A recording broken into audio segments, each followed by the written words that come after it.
All right, everybody. Hope you're all having a great Easter. And as promised, we've got Lions Talk Live coming at you here now, 6 p.m. Eastern Standard Time. Unfortunately, my Sunday night co host, Tony Libretto, the Saj, couldn't make it out with the family doing Easter. I'm sure we can all understand that. Might have a guest coming in, Mike Kipp, a gentleman I know out of the Marshall area, might be jumping on the mic. He's also dealing with some family, get togethers. So when he gets on, we'll throw him on and talk a little bit of Lions. So we can see we got about 8 of you guys in there. If you want, feel free to throw in some comments, anything you want to talk about here in today's show. But the first thing I do want to talk about is going to be the Lions and the backup quarterback situation. I'm sure most of you know Teddy Bridgewater is rumored to be coming over to the Detroit Lions. I get he's got offers out there from multiple teams. But it does sound like the Lions have made him a substantial offer. So with that being said, do I think it's a good fit for the Lions? I do. I think he's a very accurate quarterback, got some mobility. He may not have the strongest arm in all the NFL, but by no means is it weak.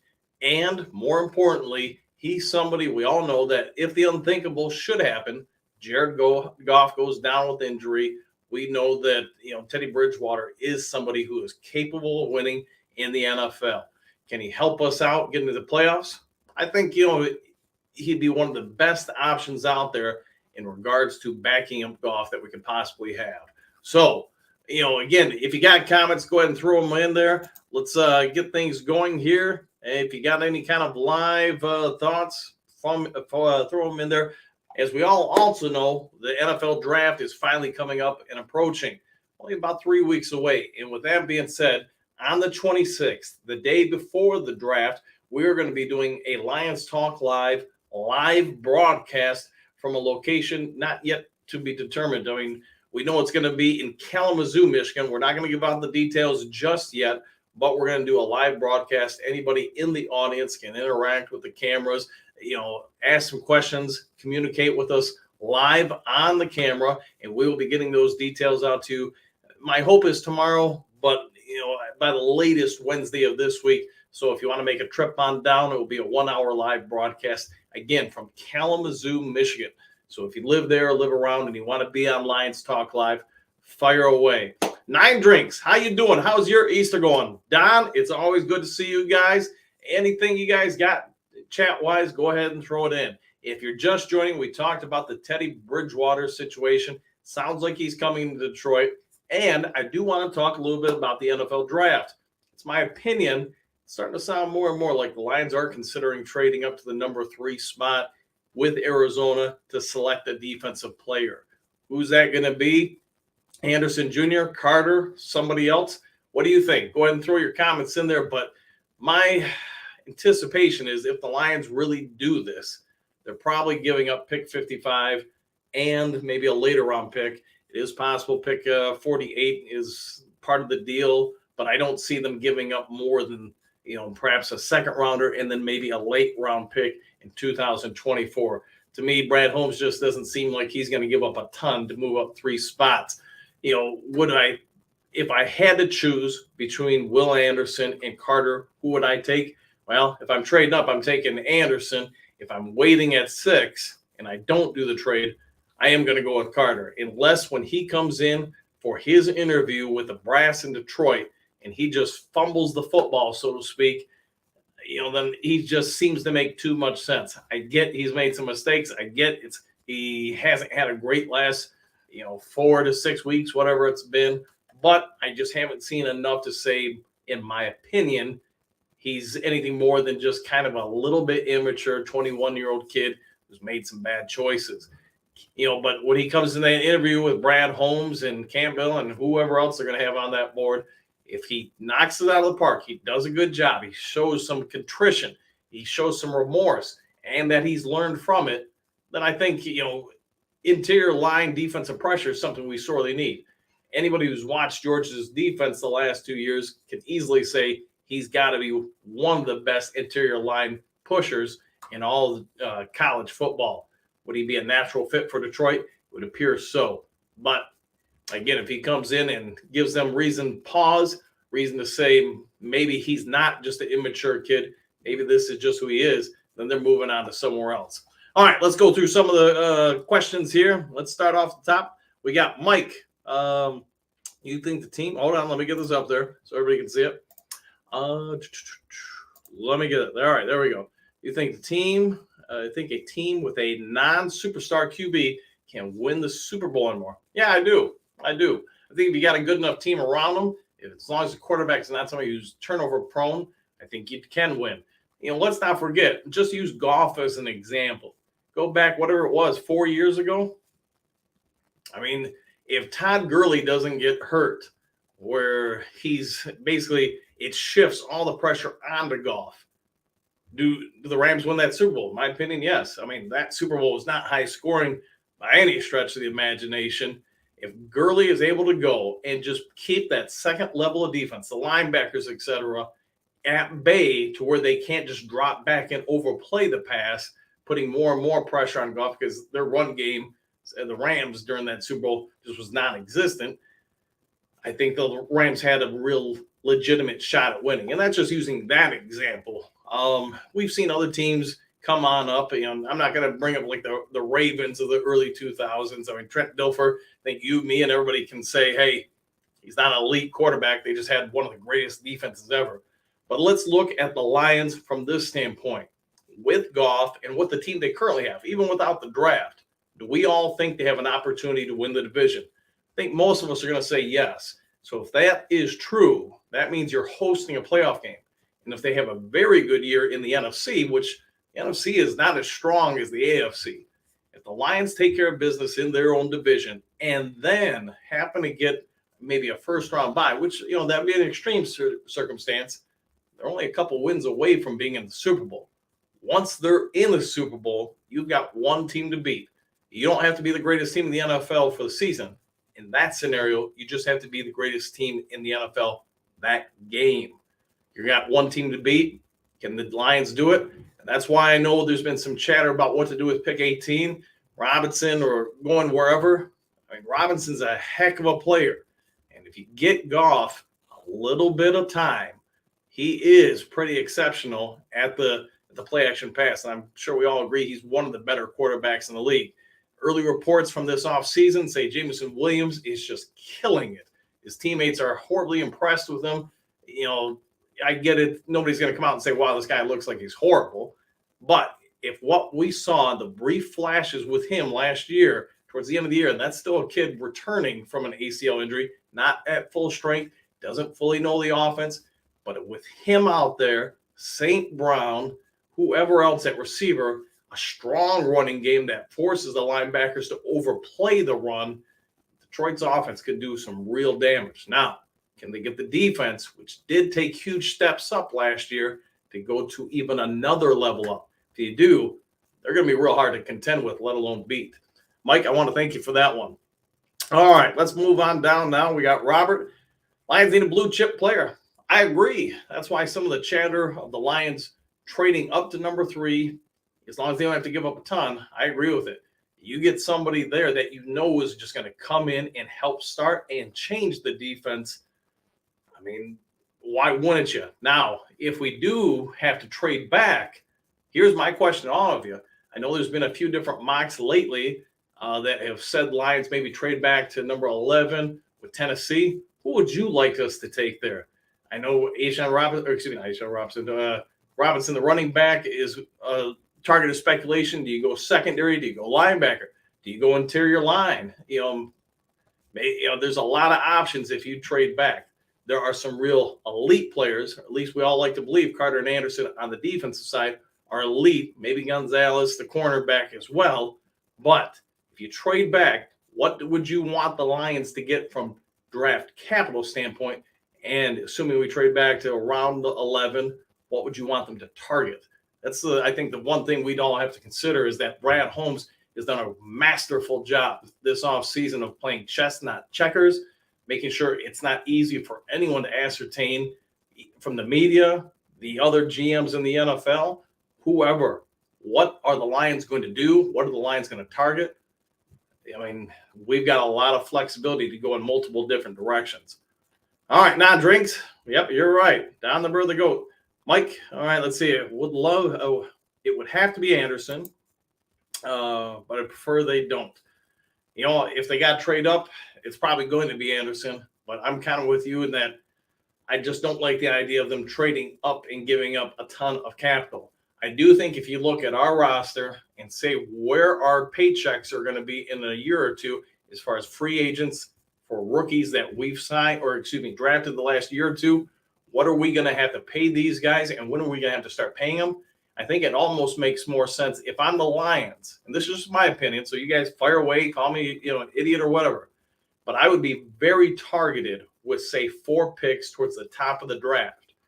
After that, other than maybe getting a backup quarterback somewhere, I would probably look to trade out of a lot of picks, in the middle, the latter part of this year's draft in order to get future draft picks in 24 and 25. The thought process is that you're going to have to pay some guys and make some hard choices on some guys this after this season in the off season of 2024, because we've got some people that are going to be rookie contracts expiring. We're also going to have some people in 2025 that are going to need to get paid. How much money you're going to want to put into certain areas is also going to be a matter of speculation.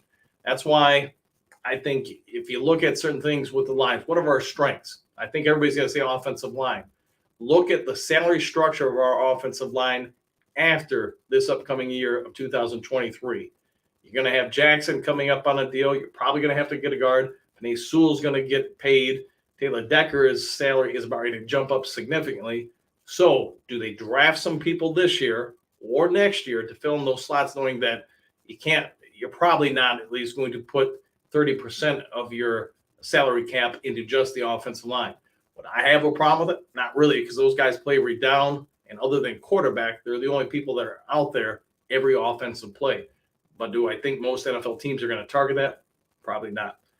Jordy, how you doing? Nice to see you out there. All right, what do we got here? Hope Seattle doesn't take Carter so we can get him at 6. Yeah, I'm with you. I think that's probably an ideal situation for us. There's some speculation. What does Seattle do? I would say, this is my opinion, I think Seattle's playing possum with everybody. I think they're going to take a quarterback. If one falls to 5, I think they're going to take a quarterback. Nothing against Geno. I think he did a good job. But if you look at his contract, how it's structured, Seattle can really move on in 2 years from him with virtually no salary cap implications. After next year, there would be some, but again, minimal. So I think they keep Geno around for this year, maybe a second year, while getting a rookie quarterback or heir apparent if they possibly can, pick number 5. If that happens, I guess the question becomes who goes in the top 4. There seems to be more and more speculation that Arizona is going to trade out of number 3. If they trade out of number 3, who's coming up? And if they're coming up, it does seem like, unless you're Detroit, they're coming up for a quarterback. So let's just assume number 1, number 2, number 3, and number 4 are all quarterbacks. Who does Seattle take at number 5? Hendon Hooker is starting to look more and more like he's going to move up from potentially a 3rd rounder to a 2nd rounder, maybe even a late 1st. I could see somebody late in the 1st taking a flyer on him just so that they get the 5th-year option. I don't see him going at number 5, but stranger things have happened. And not saying that you're stating that, but yeah, I would definitely like that Lions get Carter, assuming again that he passes his interview process with flying colors. All right, Don, what you got? There's Marcus Peters rumor. I don't think we need his type of character in the locker room. Yeah. I think he's a good player, but where are you going to put him? And who are you going to put down on the bench to put him in? So that'd be kind of my question with you there. From a personality standpoint, I get it, maybe taking a chance on a player or two, especially if Carter is one of the question marks. I'd probably be okay with that just because he's younger. I think you're going to be able to mold him a little bit more with some of the coaching staff, plus the other players on the team. But if you start bringing in 2 or 3 of those guys, you start changing the locker room, the dynamics the Lions coaching staff and front office have built. So I'm going to probably hold my if I'm going to take a chance on somebody, it's probably going to be Carter, just because I can probably help him out more. All right, Jordy, then trade up for Robinson. Yeah, best defense, best offense player. Yeah, I think we're in a – you guys tell me, but I think we're in a position where It's basically the best player on the board that falls to any slot that we're drafting, we can take. And obviously Brad Holmes enjoys taking some spots over others. I see a lot of mocks talking tight end and the Lions the first round, second round. Just my opinion, I just don't see that happening. I think in today's NFL, the tight end position isn't a whole lot different than the running back position overall. Now, are there exceptions to it? Absolutely. If somebody is just that great where they're just head and shoulders above everybody else, you probably got to look at taking them. Robinson, to me, in my opinion, if the Lions trade back to, like I said, 10, 11, 12, somewhere in that range, would I consider taking him? Yeah, because I do think, while there's a lot of other good running backs, I do think Robinson is the real deal. I think he's special. And if you can put that on the field with the offense, which is already a strength, man, it's just going to make it real tough for any defense lining up against us. But after you take him, you better do what you can to really help shore up the rest of that defense, because if not, people are going to come after you. I don't know how many of you remember 2014, that Lions team, but one of the real weaknesses that they never addressed in 13 leading into 14 and then 15 was we had one of the best defensive lines in all the NFL, my opinion, especially at pass rush. But what did teams figure out real quick that season that they had to do against the Lions? And Dallas, I thought, killed us in the playoff game with it. Instead of going to 5-step, 7-step drop backs, it was 1, 2, 3, get the ball out. The Lions didn't have the secondary to help cover those quick slants, quick outs, and they didn't have the linebacker play to help cover it either. So because of it, we got chewed up with short, quick passes, and that put a lot of pressure on the backers dropping into zones, dropping into flats to help coverage, which opened up floodgates for the run game to thrive for other teams, and it killed us, in my opinion. That team could have been something if the GM and front office were a little bit more forward-thinking and saying, here's our strength. How are teams going to combat it? How are teams going to try to negate it? They didn't do that. They said, hey, here's our strength. We're going to go at you, see what you can do against it. In my opinion, missed opportunity. All right. Let's see. Let's keep on moving here. Love to have Robinson backfield. Yeah, I think it'd be great. I'm probably showing my age a little bit, but remember the Raiders when they had Bo and Mark, I'm trying to remember his name. The guy that he was a Hall of Fame running back with the Raiders, USC. Oh, well, anyways, there's nothing wrong with having too much talent at one position. And while I don't have a problem with the Lions taking Robinson, I think it'd be a real strength, especially in the first round, because running backs, you and me and I, everybody else agrees. Marcus Allen, thank you. Thank you, Robert. Thank you, Shelton. Yeah. The Raiders had a great backfield with those two and just chewed people up. Now everybody's on it. All right, but my point is, if you're going to go for a running back, and especially one that's special, why not get them in the first round where really you got 5 years to use that back? How many backs in today's day and age are really great, let alone special, after 5 years? If he's just that guy, then fine, keep him. But if not, you got 5 years out of a player who's probably going to be elite. You got 5 years for somebody who's going to be game-changing for you. NFL players, we all know, they don't have long lifespans at any position. Rare ones make it longer than that, but you're fighting the chances and the clock for that to happen.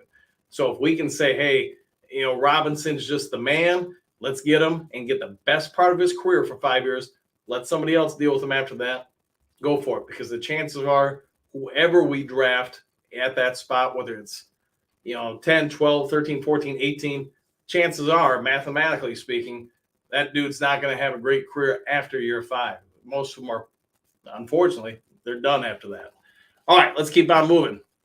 Jameson Williams working on California Golf. That's the word. That's the word that he's out there, and he's being very impressive. You got a number of players from around the Lions talking about it, saying how well he's doing. And hey, if he's out there and he's really demonstrating that kind of game-changing ability, that's also the point with Robinson. If you got Williams out there changing things, St. Brown, he may not be a game changer, but man, he can really control the game. There just puts a lot of pieces in place that puts opposing defensive coordinators in no-win situations. You can't stop everything. And thankfully, the Detroit Lions took care of the biggest part of offense first. That's the offensive line. If you can protect the quarterback, if you can open up holes for the running back, and now force that second level of defense to be in a no-win situation, it just opens up a lot of the field, a lot of the playbook. And, as long as Goff just keeps being steady. Here's my point with Goff. The first year he was with us, he looked terrible. Would you all agree? He looked terrible until they switched offensive coordinators and then got a couple guys that were actually somewhat NFL level receivers. Remember, until St. Brown emerged and then they got Josh Reynolds, they had a bunch of guys that just, I don't even think a lot of them are still playing in the NFL, at least not in starting caliber. So once that all switched, Goff was the end of his first year, the last, what it was, don't hold me to this, but we'll just say the last 6 games, he was like the number 4 quarterback in the NFL over that span. Now you look at last year's stats. I mean, the guy, for all of his faults, he does have some strengths. He may not be a superstar. He may not be Joe Montana, Warren Moon, Patrick Mahomes, whoever you want to say, but he might just be a level below that, and it's going to be hard to find somebody who supersedes him. Chances of drafting somebody and getting better, I just think are slim. Who are you going to trade to get then that's going to be clearly better than him? Could you make a trade? What are you going to give up to give him? Are you going to mortgage the farm in the franchise to get that person? I think that's the tough spot the Lions are at. All right, let's move on here. See what else we got here. You guys, keep the questions going. If I miss something, I apologize. I'm going down trying to help people. Bridgewater, you don't want Bridgewater? Let me ask you, Doc Detroit, who would you like to see the Lions get? Personally, I think if you're really going to make a play for the playoffs, you can't have a rookie backing you up. You got to get a vet. The question is, who do you go out and get? But if you Doc Detroit, you want somebody else, throw an idea out there in the chat. All right. Plus, moving in the backfield. All right. See if we find a question that's something a little different. When, what round do you think we take a backup OT? All right, Jordy, let's go with this one. I actually think there's a real chance at 18 or early in the second round, the Lions trading up. There's a couple of different options. I like Taylor Decker. I think most of us do. Obviously, Sewell's great, but I do think Decker's getting up there just enough in age, and his contract is about to go up significantly after this upcoming season. Lions have to make some hard choices. It's a business after all. You can't pay everybody, and you got to ask, we talked about this real early in the broadcast, how much money in 2024 are the Lions willing to put into the offensive line? Jonah Jackson, do you keep him or do you draft a replacement? Decker, do you keep him or do you start looking for a younger replacement? Because you got to cut costs somewhere in order to pay other spots, especially if you're a guy who was a rookie last year or the year before. Tough choices for GMs. Who do you go with? Who do you not? Decker is a very, very solid NFL offensive lineman, especially a tackle, but is he elite? So are you going to pay elite money to retain him? Again, tough questions we're all going to have to ask. Fortunately, you and I don't have our jobs on the line having to answer that. Okay. Vincent, yeah, you're right. He might be the fastest dude in the NFL, and that's kind of the other point I was having about, making sure that offensive line stays strong and potentially looking at Robinson in the first round at running back. If I'm a defense coordinator and you're already going to have to commit 2 defenders to JMO, how many guys are you going to now commit to the offensive, to the defensive line and up front to stop the run? At some point, you're going to have to make some hard choices if you're the defensive coordinator, and you're going to have to leave 1 or 2 people in one-on-one coverage. Today's NFL, let's be honest, that's asking a lot out of a defender to do it consistently because the rules all favor the offense. I don't think anybody who's a defensive coordinator that's going to face the Lions next year are going to want to make a living, having St. Brown in single coverage. Whoever's going to be the other starting receiver out there, Reynolds. I mean, Reynolds isn't a star, but I think he can beat a lot of one-on-one coverage. Our tight ends, after Hockenson, I'd say this, a lot of them showed far more ability than I think anybody guessed. And I still think Mitchell is going to be pretty special. Remember last year he was coming back from an ACL. Dude's got size, he got speed, he's got strength. I think, by this time during the off season, by the time we get to really the start of next season, that knee, repaired as it was from ACL injury, will be pretty fresh, pretty solid. He's going to have a lot of mental confidence back in it. That kid could really have a breakout year, in my opinion. I think he's going to end up being, if we look back another season or two from now, James Mitchell might be one of the bigger steals of the NFL draft from last year. All right, Mike, what you got? Most of these take a few years to develop. Yeah, I agree. It's one of the tougher spots. They hit the NFL. How do you feel about taking them in the first round? My opinion, I know I kind of probably already touched on this, and sorry about that, Mike. I'm not a fan of taking a tight end in the first round unless that guy just lights out. I mean, I just think the difference between tight end 1 and tight end 10 in the NFL draft, is there going to be a difference? Yeah. Is it going to be huge difference? No, especially with so many teams. Well, let me step back a little bit. Let's talk about the Lions offense. I don't think they really want to have tight ends be the primary focus. I think they want the wide receivers to be the primary focus, the backs coming out of the backfield second, and then the tight ends doing delayed routes a lot of the times. I think that's one of the better things the Lions did with their tight ends a season ago after Hockenson got traded. They didn't put them out wide a ton. They left them into block, chip block, and the delayed routes out. And I think that made it very difficult for them to be covered because nobody really worried about any of them. They were no-name tight ends. And now you've got them all primarily blocking tight ends who block and slip out.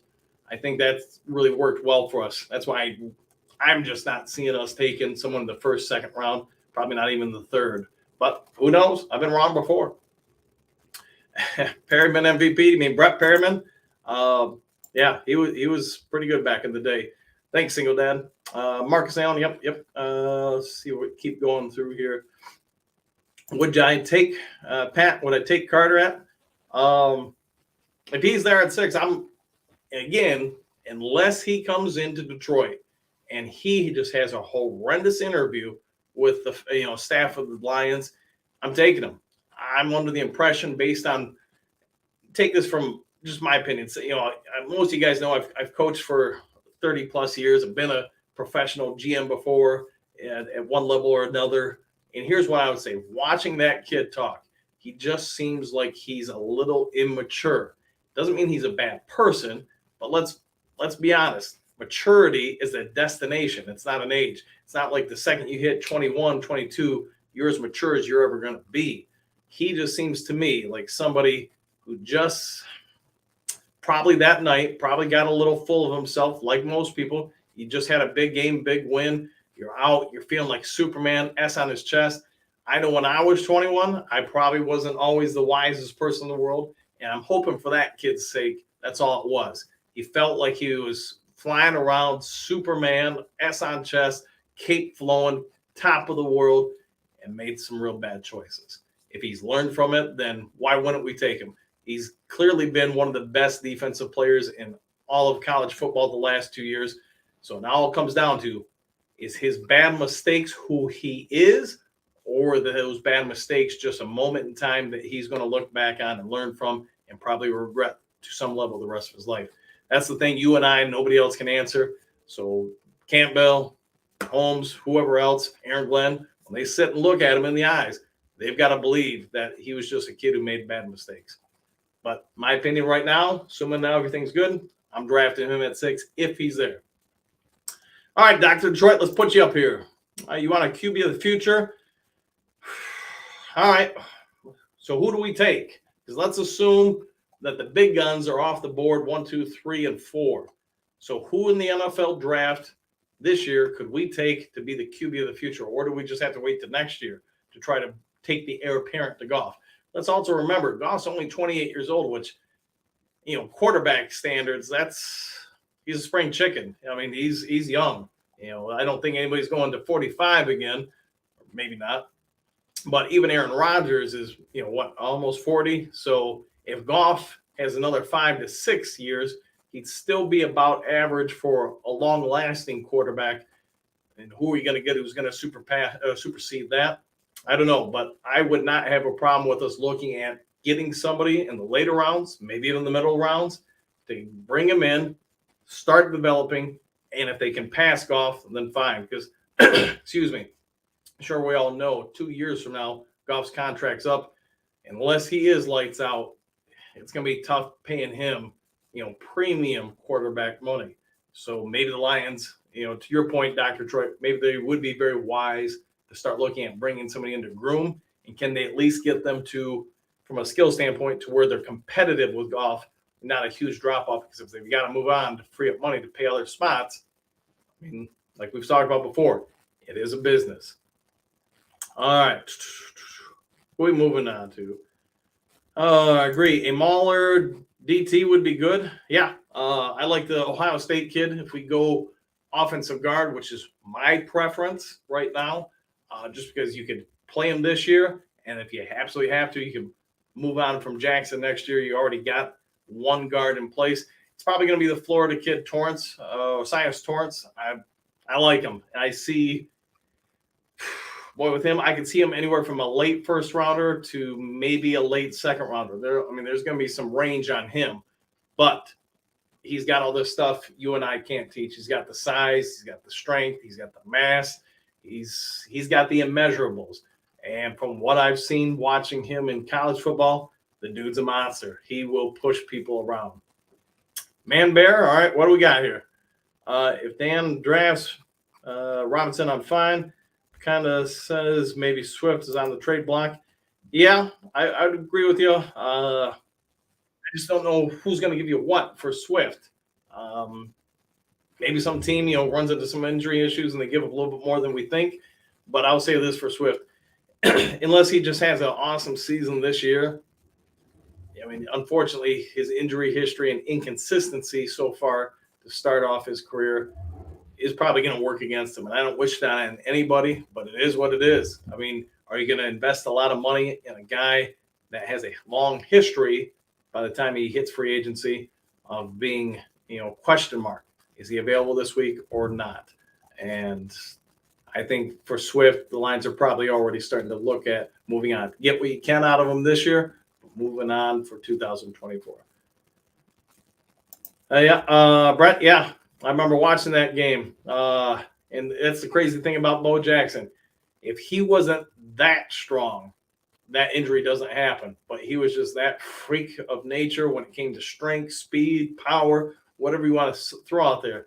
If he was any other human being, he probably just goes down, gets tackled, gets up, and keeps playing. But he was just that good. All right, Jordy, what you got? Mitchell was open a lot, but Goff threw down the field instead. I think he's solid. Yeah, I think probably for a lot of quarterbacks, it comes down to your comfort level with who you're throwing to. If you remember Goff's first season, we talked about this earlier, when Josh Reynolds came in. Goff started targeting him left and right. Why? Because they already had familiarity with each other, already had trust with each other. Those intangibles. Mitchell, he was, in my opinion, he was just another face in the crowd for the most part with the tight end position last year. But I think as he gets into this offseason, gets healthier, he's got the stuff that's hard to teach. And if he comes out, just like Brock, I think Brock is somebody who's just a physical specimen. He's got the right mindset. He's got the athleticism and strength. The Lions actually have some decent tight ends. It's just putting him in the right situation to succeed. And Mitchell, in my opinion, sort of like yours, it sounds like he's going to have a pretty bright future in Detroit. All right. Yes, Mitchell will be great. I think we all agree there's some real chances there. Pat, yep, no tight ends in the first round. I would agree with you. Hopefully none in the first 2 or 3 rounds, in my opinion. All right. Top tight ends in the league don't come out of the first round. I agree. It's just like we were talking about with Brad Holmes. Running backs, linebackers, tight ends really aren't positions that they target. So, all right. We're going to bring on a guest of ours here into the stream. He's been waiting here patiently. Everybody, I want you to welcome Kip Bayless onto the show. Gentleman, a guy I know. Worked with him a little bit over the last few years on different projects. So, he's a little bit of a Lions fan. We're going to throw a few questions at him. So if you guys have him in the chat, feel free. But Mike, I just want to say hi to you. Welcome. Thanks for coming on the show. And I want to throw this question at you right off the bat because I know everybody's wanting to know. Pick number 6. What are you doing with it? You can hear me, correct? Everything good? Mike, Mike, can you hear me? Yeah, I can hear you. Can you hear me? No? Hold on. All right, I guess Mike's having a little bit of audio issues, so can you hear me now? We'll come back to Mike. So sorry about that, guys. All right, let's keep on going. Let's go on to Brent here. We get a couple of great linebackers. Do you see us playing a 3-4 defense? And thanks. I would say this: the more players you have, the more options you have. And I'd say this: it seems to me Aaron Glenn likes having flexibility to do whatever he wants. Doesn't want to have firm rules.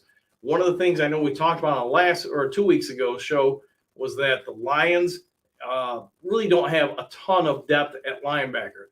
But what they do starting to have are a lot of depth at safety. And when the safeties are, in my opinion, you're going to see a lot of 3 safety looks out of the Lions on second and third down, unless it's like second and third and short, where you got to have a little bit more mass out there. Today's NFL, most teams play the nickel anyways. So you're seeing a lot more hybrid safety / linebacker positions develop. And I just think, in my opinion, the Lions are shifting their defense more and more to be able to play that format. Will there be times where you see 2 or 3 or 4, down linemen standing up and only a couple of guys, maybe like, McNeil or whoever else down? Yeah, I think the Lions are going to do, if they really hit this draft, to your point, Brent, you're going to probably see some more 3-4 looks, but you're going to see a lot of multiple looks out of different spots across the board. So great thought there. All right, Don. All right, you guys having questions with each other? All right, we'll go on from that. All right, see, I also want Carter. All right, who are we going to? All right. Mitchell is a beast. He can block and caught anything. Yeah. If you see the shoulder span on Mitchell, you see the wingspan and the hand size. You watch his college tape before the injury. The kid's a beast, man. He can do it all. So I really like him there. All right. So let me get down to the bottom of the questions here. Try to catch up. Trying to do what I can here. Lions set at safety. Robert, like we just talked about, I think you're going to see a lot of 3 safety sets on Lions, especially on second and third down. But I do think in the draft, don't be surprised, maybe as high as the second round, the Lions to go after another safety. If not in the second round, third and fourth, third round, we're probably making a move there. I really want our third round pick to go after somebody like A.T. Perry at wide receiver. If you guys don't know who he is, check him out. But the guy has got so much upside potential and so difficult to guard. Yeah, the only downside to him is Perry does have a high drop percentage. But if you can correct that, if you can coach that out of him, I mean, man, 6'5", can run under 4.43, and then watch his range, watch his ability to contort his body on underthrow or overthrow passes. He makes up for a lot of bad quarterback play. So, again, let me know what you guys think of A.T. Perry. All right, keep on moving here. All right. 9 drinks, good question. I say Mitchell should be. Yep, okay. All right, here's my question for everybody. Just because we're only going to go about our 5-7 minutes here. If the Lions don't have, say, Anderson, Wilson, or Carter at 6, what are you doing with it? I'd like to see what you guys have to say about it, but what are you doing at pick 6 if those 3 guys are off the board? Sorry, I got a dry throat there. Trying not to cough. All right. Just making sure you guys can hear me, though, right? All right, just making sure. Yep.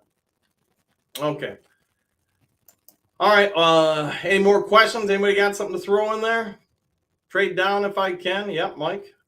Yep, I agree. It's just I do think if one of those quarterbacks happens to slide to 6, you're going to see the Lions' phone ringing left and right. I can see Washington. I can see Tennessee. Tampa Bay is probably going to have to give up too much to move up that far. I mean, Washington would be pushing it. Can we trade back? That's what I'm asking, Brent. Can we drop back from 6? And if so, who do we trade with? In my opinion, you got Tennessee, you got Washington. That would be probably your primary options to trade up. If beyond Washington at 16, I just think somebody's going to have to give up a lot. And Tampa Bay, wants to probably get the heir apparent quarterback or the next quarterback for the franchise. But that's a bit of an ask from where they're currently drafting at.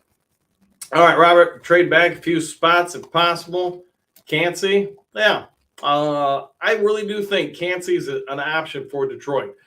In my opinion, I'd like to not see him at 6, but if we could trade back to somewhere like 11, 16, 15, whatever, as long as they're taking with the idea of they're going to have to put a little bit of mass on this guy, because I want to say he weighed in at 275, 278. You're going to have to probably get him closer to 285. So you got to get that while maintaining his mobility and his speed. So if you do that, I think that kid's got some potential. But also look at this. There's a lot of good defensive tackles available, especially in second round type of spots. Some of them aren't going to have his explosion, but they definitely got the mass and the size. So I know we've talked a little bit about Kancey is too small. And yeah, Dr. Troy, I would agree. He is, and that's what I'm saying. You're going to have to draft him with the idea that you're going to have to beef him up some, and probably at least 10 pounds. It's going to be hard to get more than that, but if you can get 10 pounds, maintain his strength, his speed, his flexibility, his bend, and that's probably the biggest thing. If you can maintain his bend while doing all that, then I think you got somebody with some potential. But asking all that to happen while trying to get some push out of him and some added girth, that's tough.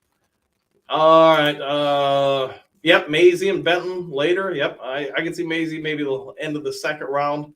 At some point, there's going to be a run on defensive tackles because there are some really good ones this year. It's just when they start going off the board, you got to make sure you're ready to play and get them.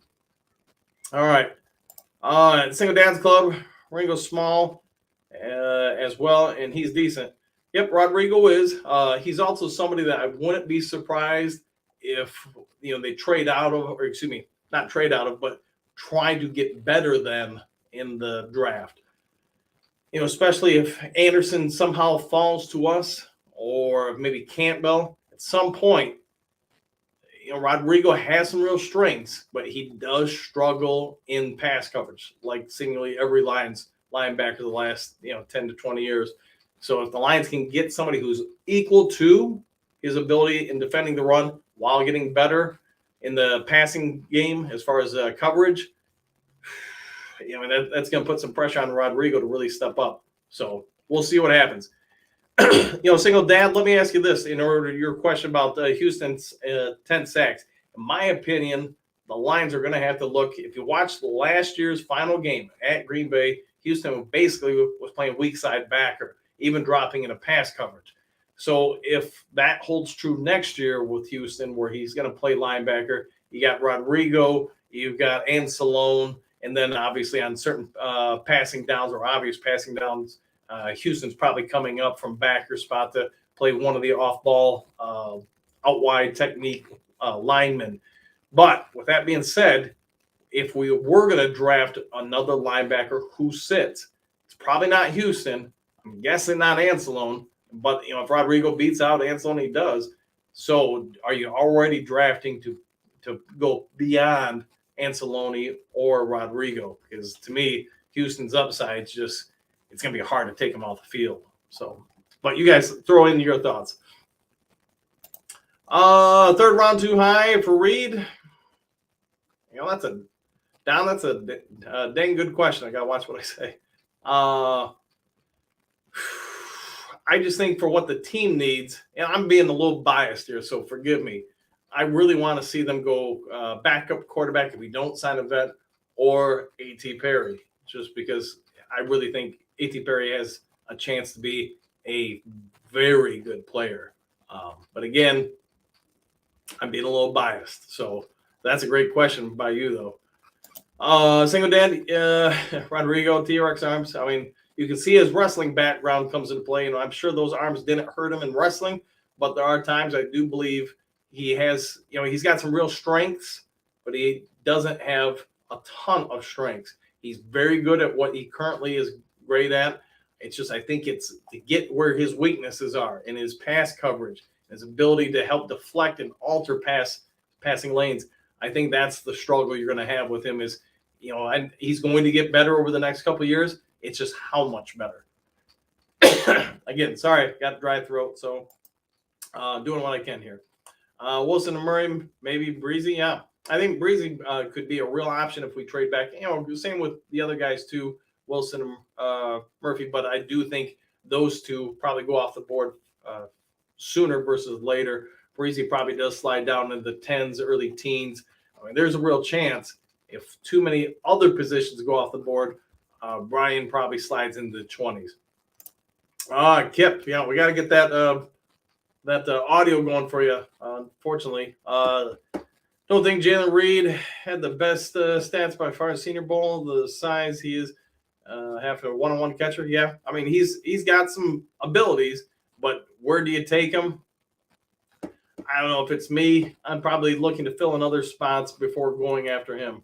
All right, Rodrigo again. Okay, let's move on off Rodrigo. DC says AG is cooking up all kinds of stuff. And one thing we know about AG, they're going to be violent and they're going to hunt the ball. Vincent, I think you're 100% right. And that's kind of what I was trying to say earlier is that Glenn, I think we all watched him the first years and said, hey, he wants to play straight man-to-man, Blitzburg, beat us, old school Raiders, football defense.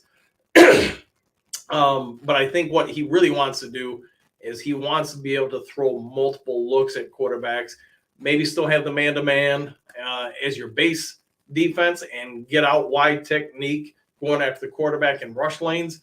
But I'd say it's going to be better for the Lions, in my opinion, if they move off just having that mindset and being able to throw multiple looks at people. So I know somebody earlier asked about moving to a 3-4 defense. I think if you look at what we brought in from free agency and potentially what we're going to have from the draft, I think the Lions have the ability to have one of the more versatile defenses in all the NFL. They should be able to put a lot of different parts on the field to try to confuse, especially younger quarterbacks. And with Justin Fields being around, I think one thing I noticed against more mobile quarterbacks later in the year, the Lions did some things to use more zone blitzing, zone read techniques to keep those style quarterbacks a little bit more at bay. Yeah, I know the second time we played Chicago, Fields got a little hurt after that first quarter, and that impacted him a ton. But I still liked what I saw out of the defensive schemes. There were other mobile quarterbacks I thought later in the year we did some better things with, but it's my hope the Lions move on to more of a style that isn't as predictable because let's be honest, any quarterback, if they know what you're doing the majority of the time, they're going to feel more and more comfortable. So hopefully we do make it a little bit more difficult to read pre-snap from opposing quarterbacks. All right, we got about 2 more questions here, and then my throat is killing me, so I'm probably going to get off the air here. Let's see. Who are we going to go over? Let's go into the end. Odell's a Raven. Yep. So moving on from them. I can agree. Cannot let Carter into Chicago. Let me ask you this, guys. You trade down from number 1 and still get Carter. Do you feel like you just won the lottery? So I'm hoping that doesn't happen. I really think if he's there at 6, we're taking him. Pat, do I like Hooker? I do. I don't want to take him in the first. Could I maybe our second pick in the second round? The only thing I have with him is, and it's nothing against him, I think he's got the arm. I think he's got a lot of talent. I think he's got a lot of size, but he's 25, so it's only 3 years younger than Goff. He's coming off an ACL. So, I mean, you really got to have belief that when you're drafting him, you're probably going with him and letting Goff go in 2 years. I just don't see you able to get him in the 3rd or 4th round. I think he's going to be gone probably in the 2nd round. So with that being said, If you're taking him in the second, you're taking somebody who should be a contributor right away off the board to go with somebody who's probably not going to do any contributing this year and more than likely his second year. So that would be the one issue I as a GM would have with it is I'm probably riding with Goff for 2 years. So I want more of a developmental quarterback. And I'm thinking if it's me, probably the TCU kid or maybe the UCLA kid would be people I target a little more if I'm just going to go with a rookie quarterback backing us up. I think both of them have a lot of the traits I'd be looking for as far as arm strength, mobility, size, etc. They just need more development. So that's me. Yeah. Doring Robinson, Thomas Robinson. Yeah. Kid out of UCLA. Yeah. I like a lot of what he's got. I don't think he's polished by any means, but if you're going to sit him and have, Mark Brunell or whoever else work with him for 2 years, I just think the upside's there and it doesn't take a potential starter or impact player off the field for 2 years while you're waiting for them to develop. So, all right, guys, I gave you about 50 minutes. As far as Kip Bayless, sorry we couldn't get you on. We'll figure out that audio part. Again, if you weren't at the start of the broadcast, just a gentle reminder, I'll be announcing it tomorrow, no later than Wednesday.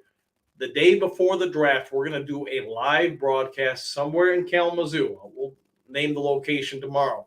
We're going to allow audience members to come in. And I will say this, there's going to be a lot of surprises with it. So if you can, pay attention to Lions Talk Live the next 3 days. We'll have that information out there. It'll be a 1-hour show, and there will be some real perks for anybody who wants to come on in and be a part of it. We'll try to get you on the air, your questions, but there'll be some other perks too. And once I have that all finalized, I will announce it and get it out to you guys. But the day before the draft, everybody's going to be ravenous to talk about the Lions. Everybody's going to be talking about any trades that happen between now and then. We've got less than 3 weeks until the NFL draft, so I'm sure we're all ready to stop talking about mocks and talking about what's happening. So pay attention. We'll get it all to you guys in the next few days. Hope you all had a great Easter, and we'll see you all next time on Lions Talk Live. Take care.